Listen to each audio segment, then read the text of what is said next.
এই ধরনের সম্মাননার কথা যদি আপনি বলেন যে কী ধরনের ইন্সপায়ার করে, আমি বলবো যে ভবিষ্যতে যারা মডেল আছে, অ্যাক্ট্রেস রয়েছে, তারা অনেক দূর এগিয়ে যাবে। কারণ এক একটা অ্যাওয়ার্ড আমাদের কাছে অ্যাচিভমেন্টের মতো কাজ করে। আমরা দীর্ঘদিন ধরে কিন্তু একটা রেজাল্টের জন্য বা একটা অ্যাচিভমেন্টের জন্যই কিন্তু কাজ করে যাই। এই অ্যাচিভমেন্টগুলো বা এই অ্যাওয়ার্ডগুলো কিন্তু একদিন বা 2 দিনের ফল না, এগুলো কিন্তু অনেক দিনের ফল।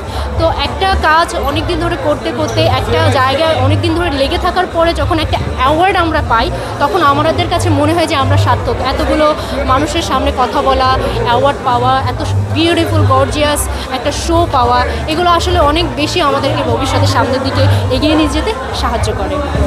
সামনে এখন আপনার ব্যস্ততা কী নিয়ে?